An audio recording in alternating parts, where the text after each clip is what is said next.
Some Wike has been exposed in a matter that is not trending on social media. The Minister of the SCT, some Wike, has been exposed exclusively by the People's Gazette, an online news platform that has been breaking a lot of news and doing a lot of investigative journalism the last couple of years. So, in this very exclusive story, it seems to be a fact-finding one, and they have been on Nyesom Wike's trail for a long time, and then finally they have something against him. So, I'll read the story, but I'll share the link in the comment section so you can go there and catch the story for yourself. And don't take my words for it. Go ahead. And it's beautiful that the platform is calling him out and with all of these details and evidences. So if Wike thinks it's a lie, why I need to even say at this point that though there are no extant laws that prevent public office holders in Nigeria not to um, do services or render some level of assistance for their families, but it reeks of abuse, of administrative abuse, of corruption. Again, it also means that there'll be a lot of due process that would be bypassed, because like giving contracts to people that are related to you mean that you will not open that contract for public bidding, which of course by law. So again, there will be always be legal ground to contesting that Wike giving lands to his son or his children is something that should not be celebrated. So I'll go ahead and read the story. Wike intensifies mindless looting of Abuja lands, allocate 2,082 hectares worth $3.6 billion to his son Joachim in Maitama, Sokoro, and others. Last Christmas, Nyesom Wike challenged Nigerians who accused him of stealing lands from everyday citizens for himself and cronies under the purported policy against dormant allocation to come forward with evidence. Now it appeared the Abuja minister knew his accusers were onto something but brushed aside those allegations because he had no expectations of being exposed or ever facing the consequences of his brazen corruption. People's Gazette is still pouring into a cornucopia of Abuja land allocations signed by Mr. Wike since he assumed office in August 2023. Still, our early review has demonstrated how the minister prioritized allotment to his immediate families, spurring federal regulations against abusing public office for personal enrichment. I said that earlier.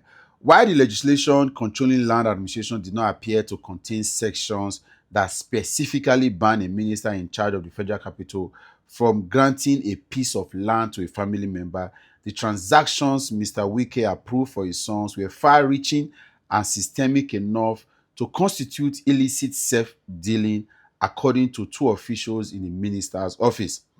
Because the Gazette found that Mr. Wike did not pay ground rent, title registration, and survey fees for the asset, his action also contravenes the Code of Conduct of Public Officers as enumerated in the Nigerian Constitution's 5th schedule. Joachim Wike, the minister's last of two sons, has received at least 2,000 hectares or about 40,000 plots in Maitama, Sokoro, Guzape, and other parts of Abuja, the Gazette found from documents and officials.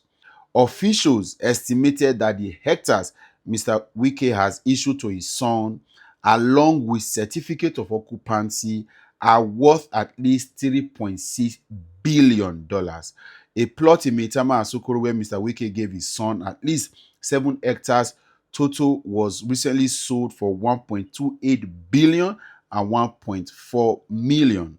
1.28 and 1.4 million dollars respectively, according to documents reviewed by the Gazette.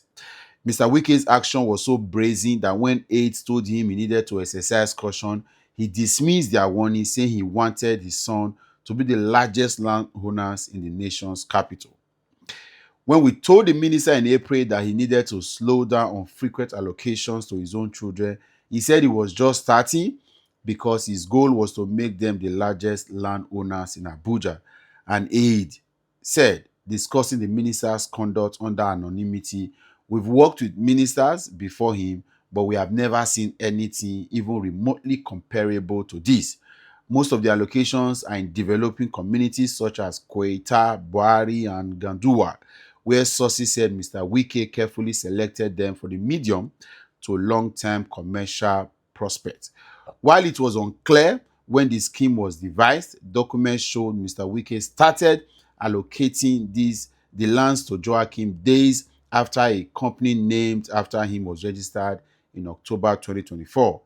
The company Joak Farms and Estate Limited was registered on October 10, 2024.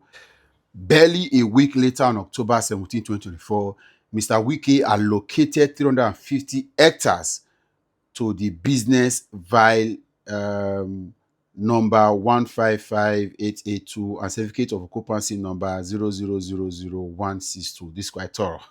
The company Joak Farms and Estate Limited was registered on October 10, 2024. Okay.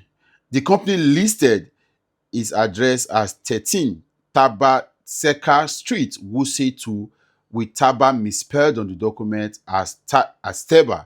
The address has long been associated with Wike and his numerous fronts in the Nigerian capital, the Gazette learned. On February 25, 2025, Mr. Wike approved at least 6 certificates of occupancy for lands allocated to Joachim across the Federal Capital Territory, according to records reviewed by the Gazette. These documents were in file series 159134. While the Gazette could not obtain file 159135, officials said his allocation also went to Joak Farms. As recently as May 30th, Mr. Wike personally signed the allocation of about 2.3 hectares for his son in Gaduwa district, where development has intensified in recent years. The minister also seized land in the central area that was previously granted to the Austrian ministry in Nigeria, relocating the lucrative asset to himself. The Gazette review showed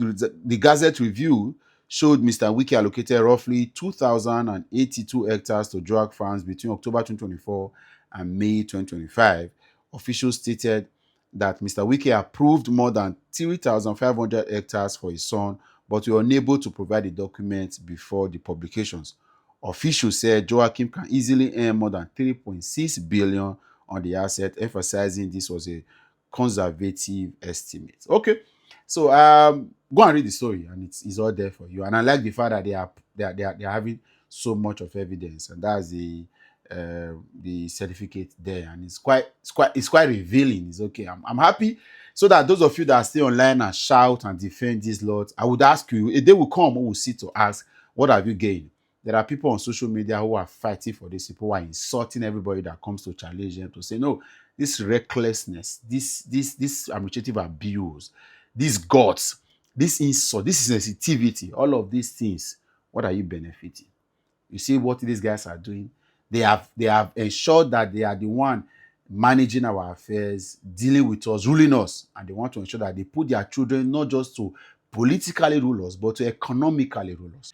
Because in this country, if the only problem we have were our political system, I'm sure we would have long gotten away.